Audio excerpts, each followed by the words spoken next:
वज़ीर-ए-आज़म शहबाज शरीफ ने यादगार शोहदा पर हाजिरी दी है और अभी वो खिताब कर रहे हैं। पाकिस्तान की सरहदों की हिफाजत की, हमारे इन अफसरों और जवानों ने अपनी जानों का नजराना पेश करके पाकिस्तान को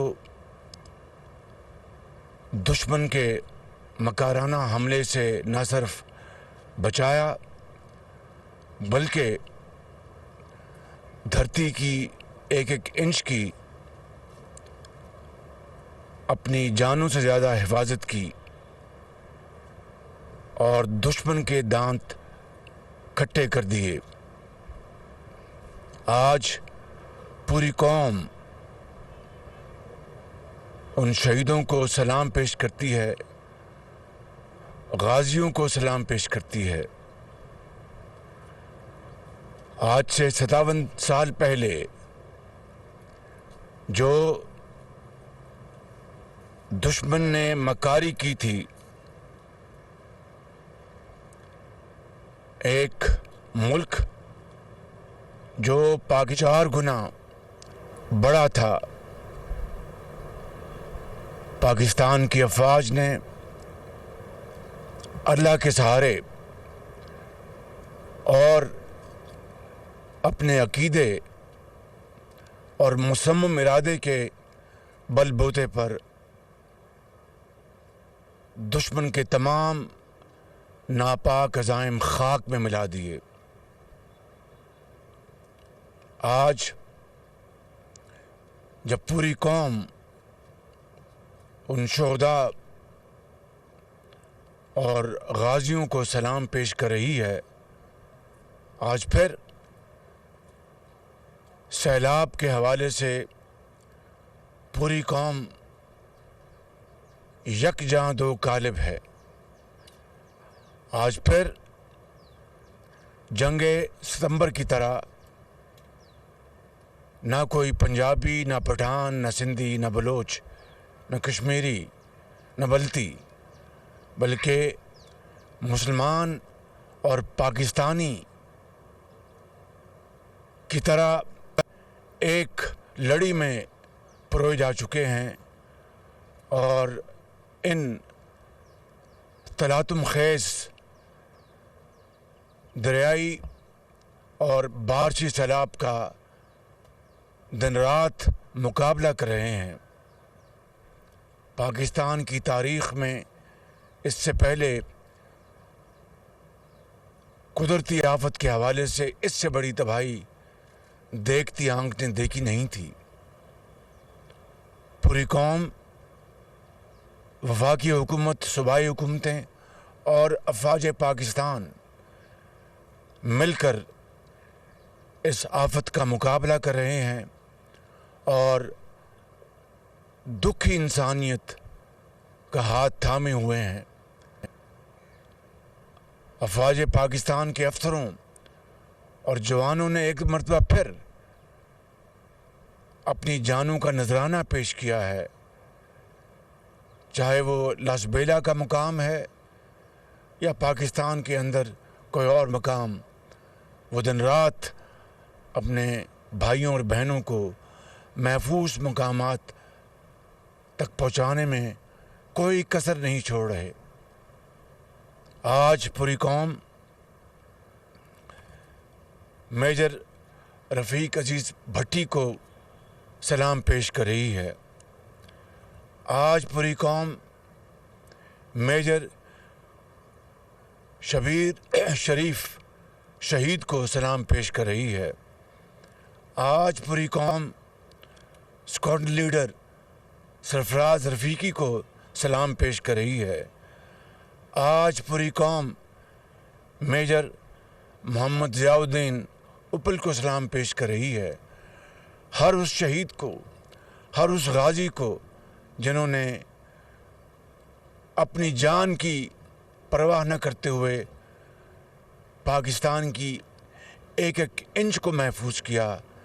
ये अजीम कुर्बानी की दास्तान रहती दुनिया तक याद रखी जाएगी और इंशाअल्लाह पाकिस्तान ज़रूर ये मुल्क अक़वाम आलम में अपना मकाम हासिल करेगा। पाकिस्तान पाइंदाबाद।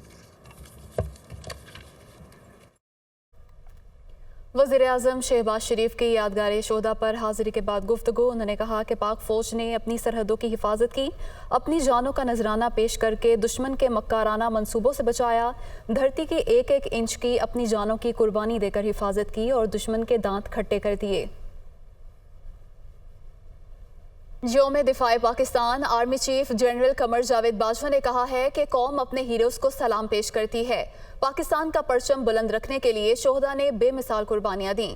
DGISPR के मुताबिक army chief general Qamar Javed Bajwa ने कहा है कि 6 सितंबर का दिन मुसल्लह अफवाज के गैर मुतज़लज़ल अज़्म का आगाज़ है। आवाम की हिमायत के साथ तमाम मुश्किलात के बावजूद मुल्क का दिफा करते रहेंगे। परचम की सरबुलंदी के लिए हमारी आज़ादी और अमन शोहदा की मिरहून मिन्नत है। आर्मी चीफ का कहना है कि पाकिस्तान का परचम बुलंद रखने के लिए शोहदा ने बेमिसाल कुर्बानियां दी। आगे बढ़ते हैं, हम खबर शामिल करते हैं। इस्लामाबाद हाई कोर्ट का डिवीजन बेंच साबिक वज़ीर आज़म इमरान खान पर दहशतगर्दी के मुकदमे को खारिज करने की दरख्वास्त पर आज समाअत करेगा। समाअत 12 बजे शुरू होगी।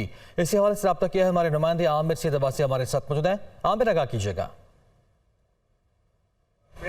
देखिए, इस्लामाबाद हाई कोर्ट का डिवीजन बेंच चीफ जस्टिस की सरबराही में आज समाअत करेगा चेयरमैन तहरीक इंसाफ इमरान खान की उस दरख्वास्त पर जिसमें उनका ये मौक़िफ़ है कि उनके खिलाफ जो खातून जज और पुलिस अफसरान को धमकियां देने पर दहशतगर्दी का मुकदमा दर्ज किया गया है, ये दुरुस्त नहीं है और ये गैर कानूनी मुकदमा है और ये खिलाफ कानून है और सियासी पॉलिटिकल स्कोर सेटल करने के लिए उनके खिलाफ ये मुकदमा दर्ज किया गया है। लिहाजा इस मुकदमे को खारिज कर दिया जाए। इस दरख्वास्त के साथ उन्होंने अपनी हिस्ट्री भी लिखी है। उन्होंने बताया कि उन्होंने क्रिकेट का जो वर्ल्ड कप है वो जीता, उन्होंने मुल्क में दहशतगर्दी के खात्मे के लिए इकदाम किए बतौर वज़ीर आज़म और उन्होंने अपने तमाम जो इकदाम थे वो भी अपनी इस दरख्वास्त के साथ मुंसलिक किए हैं और ये कहा है कि किसी भी सूरत उनके खिलाफ दहशतगर्दी का मुकदमा कायम नहीं किया जा सकता। लिहाजा जो इस्लामाबाद पुलिस की तरफ से मुकदमा दर्ज किया गया है इस्लामाबाद के थाना कौसार में, उस मुकदमे को खारिज कर दिया जाए और दहशतगर्दी की जो दफ़ात के तहत मुकदमा दर्ज किया गया है ये एक गैर कानूनी मुकदमा है, लिहाजा इसको खारिज कर दिया जाए। इस्लामाबाद हाई कोर्ट का डिवीजन बेंच पहले ही इस पर पुलिस को नोटिस जारी कर चुका है और आज पुलिस की तरफ से जो पुलिस के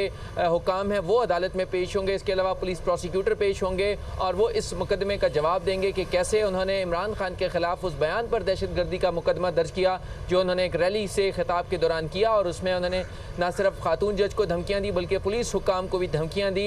लिहाजा इस्लामाबाद पुलिस ने यह मुकदमा दर्ज किया था दहशतगर्दी का, जिसमें इंसदाद दहशतगर्दी एक्ट की दफ़ा 7 के तहत यह मुकदमा दर्ज किया गया था और इमरान खान ने इसमें ज़मानत कबल गिरफ्तारी हासिल कर रखी है इंसदाद दहशतगर्दी की अदालत से और इस मुकदमे को खारिज करने के लिए इस्लामाबाद हाई कोर्ट से रजू किया था, जिसके बाद इस्लामाबाद हाई कोर्ट ने पुलिस को नोटिस जारी करके जवाब तलब किया था और आज डिवीजन बेंच दोबारा समाअत करेगा और फैसला होगा कि चेयरमैन तहरीक इंसाफ इमरान खान के खिलाफ दहशतगर्दी का ये मुकदमा ट्रायलेबल है या नहीं है, इस मुकदमे पर मजीद कार्रवाई हो सकती है या नहीं हो सकती, क्योंकि चेयरमैन तहरीक इंसाफ का ये मौक़िफ़ था कि किसी भी सूरत उनके खिलाफ दहशतगर्दी का मुकदमा ना ट्रायल किया जा सकता है और ना ही इसके ऊपर कोई कार्रवाई की जा सकती है और उनको जो गिरफ्तार करने की पुलिस की कोशिश है उसको भी रोका जाए। इस्लामाबाद हाई कोर्ट का डिवीजन बेंच जिसमें chief justice Islamabad high court justice Athar Minallah और जस्टिस मिस रिफ़त समन इम्तियाज़ शामिल हैं, ये डिवीजन बेंच आज समाअत करेगा और फैसला होगा कि चेयरमैन तहरीक इंसाफ इमरान खान के खिलाफ दहशतगर्दी का ये मुकदमा चल सकता है या नहीं चल सकता। इस्लामाबाद पुलिस ने उनके खिलाफ ये मुकदमा दर्ज किया था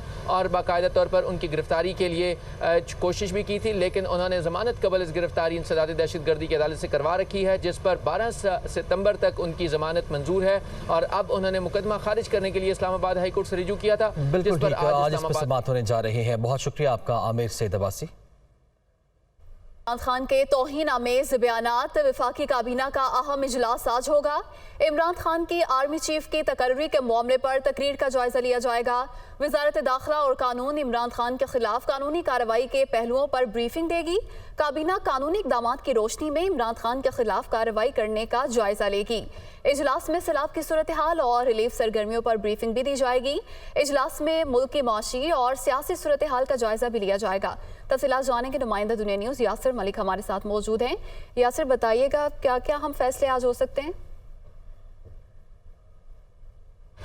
जी बिल्कुल, देखिए साबिक वज़ीर आज़म इमरान खान और पाकिस्तान तहरीक इंसाफ के चेयरमैन इमरान खान का जो फ़ौज से मुतल्लिक बयानात हैं उनके ऊपर आज वफाकी काबीना का अहम इजलास दिन 11 बजे वज़ीर आज़म हाउस में होगा और वज़ीर आज़म शहबाज शरीफ जो है वो इस इजलास की सदारत करेंगे।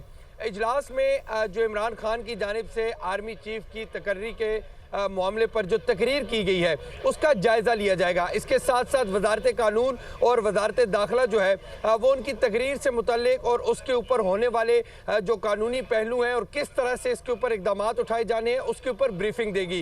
इसके साथ साथ सैलाब की मौजूदा जो सूरत हाल है उसके ऊपर वज़ीर आज़म शहबाज शरीफ को ब्रीफिंग दी जाएगी और जो अब तक इमदादी कार्रवाइयाँ हो चुकी हैं, इंफ्रास्ट्रक्चर किस तरह से दोबारा जो है वो तैयार किया जा रहा है, इसके हवाले से भी जो वज़रा है और जो वफाकी काबीना के दीगर अरकान हैं उनको सैलाब की मुतासरा सूरत हाल जो है उसके ऊपर ब्रीफिंग जो है वो NDMA के जो चेयरमैन NDMA हैं वो उनको ब्रीफिंग देंगे।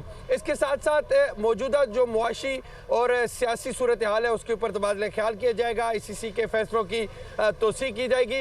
लेकिन आज का जो ये वफाकी काबीना का इजलास है ये बड़ा अहम इजलास होगा और इस इजलास में ये चूँकि इजलास बुलाया भी इसलिए गया है कि जो साबिक वज़ीर आज़म इमरान खान है उनकी जानिब से जो पाक फौज के खिलाफ जो बयानात आ रहे हैं और इसके साथ साथ जो उनके आर्मी चीफ की तकर्री का जो मामला है और तकर्री के मामले के ऊपर जो उन्होंने फैसलाबाद जलसे में बयान दिया आज होने जा रहा है। यासिर मलिक, बहुत शुक्रिया, आपने तफसीलन अपडेट किया। आगे बढ़ते हैं, एक और अहम समात की बात कर लेते हैं। इलेक्शन कमीशन आज तहरीक इंसाफ ममनुआ फंडिंग केस की समात करेगा। चीफ इलेक्शन कमिश्नर की सरबराही में 4 रुकनी बेंच केस की समात करने जा रहा है। गुज़िश्ता समात पर तहरीक इंसाफ के वकीला ने जवाब जमा कराने के लिए वक्त मांगा था। इसी बारे में तफसीलात जान लेते हैं। हमारे नुमाइंदे मोहसिन इजाज़ हमारे साथ मौजूद हैं। मोहसिन, क्या अपडेट्स हैं? देखिए, पाकिस्तान तहरीक इंसाफ ममनुआ फंडिंग अब से कुछ ही देर के बाद इलेक्शन कमीशन ऑफ पाकिस्तान में होगी और chief election commissioner Sikandar Sultan Raja की सरबराही में 4 रुकनी कमीशन इस अहम मामले की समात करेगा। गुज़िश्ता समात जो ममनुआ फंडिंग केस का इब्तदाई फैसला आने के बाद पहली समात थी वो 23 अगस्त को हुई और पहली समात के मौके पर पाकिस्तान तहरीक इंसाफ के वकला की जानिब से जवाब जमा कराने के लिए वक्त मांगा गया था और ये कहा गया था कि उन्होंने बाहर मुल्कों से मुख्तलिफ जो मवाद इकट्ठा करना है, मुख्तलिफ मटीरियल इकट्ठा करना है इलेक्शन कमीशन ऑफ पाकिस्तान के फैसले की रोशनी में, लिहाजा उन्हें जवाब जमा करवाने के लिए 4 हफ्ते का वक्त दरकार होगा और इस शोकॉज नोटिस के जवाब के लिए वो तमाम तर जो मटीरियल है वो इकट्ठा कर रहे हैं। ताहम इलेक्शन कमीशन ऑफ पाकिस्तान ने उन्हें 4 हफ्ते का वक्त तो नहीं था दिया। आज 6 सितंबर है और 6 सितंबर तक का वक्त मिला था पाकिस्तान तहरीक इंसाफ के वकला को और अब से कुछ ही देर के बाद इलेक्शन कमीशन ऑफ पाकिस्तान में ये समात शुरू होगी। आज पाकिस्तान तहरीक इंसाफ के वकील शाखावर advocate election commission of Pakistan में पहुंच चुके हैं और वो आज इस ममनुआ फंडिंग केस के हवाले से या तो जवाब जमा कराएंगे, लेकिन ज़राए का ये कहना है कि आज फिर एक दफ़ा वक्त मांगा जाएगा जवाब जमा करवाने के लिए PTI की जानिब से, क्योंकि अभी तक इलेक्शन कमीशन ऑफ पाकिस्तान के जो R&I ब्रांच है जहाँ पर तमाम तर ये जवाब जमा करवाए जाते हैं वहाँ कोई जवाब जमा नहीं करवाया गया PTI की जानिब से। और आज तक का वक्त था। मोहसिन, आपने अपडेट किया, आपका शुक्रिया। सिंध में सैलाब से बड़े पैमाने पर लोग मुतासिर हुए हैं। सेवन के इलाके लाल बाग में सैलाब ज़दगान के लिए खैमा बस्ती कायम की गई है। वहां मौजूद है नुमाइंदा दुनिया न्यूज़ मोनिस अहमद, उनसे मज़ीद तफसीलात जानते हैं। देखिए, बिल्कुल सिंध में जो सैलाब से मुतासर अफराद हैं उनकी मुश्किलात बेतहाशा हैं जिनका अंदाज़ा करना मुश्किल है। लेकिन इस वक्त हम मौजूद हैं सेवन लाल बाग के मकाम पे। यहाँ पे एक खेमा बस्ती कायम की गई है और खेमों में दर्जनों नहीं, सैकड़ों नहीं, हज़ारों की तादाद में अफराद मौजूद हैं जो मुख्तलिफ़ इलाकों से मुतासरा होकर यहाँ पर आए हैं। मेरे अक़ब में कैमरामैन अदील अली आपको दिखा भी सकेंगे। सिर्फ ये खेमे बहुत बड़ी तादाद में हैं, बल्कि इसके साथ साथ कई किलोमीटर तक तवील ये बस्ती आबाद की गई है। यहाँ पर बड़े दर्दनाक मनाज़िर है कुछ इस तरीके से कि लोगों को बहुत ज़्यादा ज़रूरत है खाने पीने की अशिया की। बहुत सारी ख़वातीन हमने देखी बर्तनों में यहाँ पे जो बारिश का पानी जमा है वहाँ से पानी भर के पीने पे मजबूर हैं। बच्चे जो हैं इस कड़क धूप में खेमों में रहने पे मजबूर हैं। कुछ के पास खेमे दस्तयाब हैं तो कुछ धूप में बैठे हुए हैं। इसी तरीके से जो बहुत सारे ज़ईफ़ अफराद हैं उन्हें बीमारियों में दवाइयों की ज़रूरत है लेकिन उनको नहीं मिल पा रही। हुकूमत की जानिब से इमदाद ज़रूर फराहम की जा रही है लेकिन यकीनी तौर पर जो मुखय्यर हज़रात हैं और दीगर फलाही इदारे वाले यहाँ पे भी उनकी जो है ज़रूरत है वो यहाँ पर पहुँचे और इनकी इमदाद की जा सके। यहाँ पे बड़ी ज़बरदस्त किस्म की कश्तियाँ बनाई जा रही हैं कि वो सैलाबी पानी में चलाई जा सकें। 80,000 लाख 1.5 लाख रुपए तक की फ़रोख्त की जा रही हैं। तो एक तरीके से एक छोटा सा शहर, ये जो खेमा बस्ती जो आबाद हो चुकी है, यहाँ पे मुतासरीन की तादाद जो है बढ़ती जा रही है। जो मुतासरीन हैं वो ये अपील कर रहे हैं हुकूमत से भी और मुखय्यर हज़रात से भी वो यहाँ तक ज़्यादा से ज़्यादा पहुँच सकें और उनकी इमदाद कर सकें। जी रुक करेंगे शहरी इक़्तिदार का, जहाँ पे डेंगू सर उठा रहा है। आए रोज़ मरीजों की तादाद में इजाफा होता जा रहा है। डेंगू की अलामात और डॉक्टर इस हवाले से क्या एहतियाती तदाबीर बता रहे हैं, ये बताएंगे हमारी नुमाइंदा इस्मा शौकत। जी बिल्कुल, पाकिस्तान के मुख्तलिफ शहरों की तरह इस्लामाबाद में भी डेंगू के केसेस की तादाद में इजाफा होते हुए दिखाई दे रहा है। रोज़ की बुनियाद पर केसेस जो हैं वो रिपोर्ट भी होते हुए दिखाई दे रहे हैं। क्या वजूहात हैं? हमारे साथ डॉक्टर खालिद मसूद मौजूद हैं जो पिम्स हॉस्पिटल के डायरेक्टर हैं। उनसे जानते हैं और उनसे पूछते हैं। सर मुझे बताइएगा कि रोज़ की बुनियाद पर कितने केसेस आपके पास आ रहे हैं? हमारे पास इस वक्त केसेस तकरीबन आ रहे हैं 15 से 20 के करीब, मगर जो दाखिले के लिए हैं वो 5 से 7 हैं। तो बेसिकली अगर हम सीरियस लेते हैं तो 5 से 7 केसेस की पर डे एडमिशन हो रही है। क्या वजूहात हैं कि डेंगू जो एकदम से इतना ज़्यादा जो है वो फैलना शुरू हो चुका है और क्या एहतियात की जा सकती है? मॉनसून इस दफ़ा काफ़ी लंबा हो गया और टाइम से पहले भी आया और टाइम के बाद भी इस वक्त चल रहा है। तो जहाँ पर पानी खड़ा होता है वहाँ पर डेंगू की ब्रीड बहुत जल्दी होती है। एहतियाती तदाबीर में ज़्यादातर बच्चों का बहुत ख्याल रखें, बुज़ुर्गों का बहुत ख्याल है। तलुए आफ्ताब और गुरूब आफ्ताब ये वो 2 टाइम हैं जिसमें डेंगू मच्छर बहुत एक्टिव होता है और वो उसको बीमार कर सकता है। किस तरह से पता चलता है कि डेंगू हो गया? इसकी सिम्टम्स बहुत सिंपल हैं, जिसमें बुखार शुरू हो जाता है, बुखार से बंदा बदन का टूटना और फिर इस तरह वो बंदा हमारे पास प्रेजेंट होता है कि मुझे कुछ भी अच्छा नहीं लग रहा और बदन का एक्सट्रीम दर्द, और अस्पताल की तरफ वो रुख करते हैं कि मैं तो बिल्कुल ठीक ठाक था, ना मेरा गला ख़राब है ना मेरा सीना ख़राब है, मैं बिल्कुल ठीक हूँ। जी बिल्कुल, जिस तरह डॉक्टर ने बताया कि इलाज से बेहतर एहतियात है, तो एहतियात ज़रूरी है। अपने घरों में पानी को खड़ा ना होने दें और अगर कोई भी आपको किसी भी किस्म के अलामात जो हैं वो महसूस होती हैं तो अस्पतालों का और डॉक्टर से जो है वो रुजू किया जाए। जी।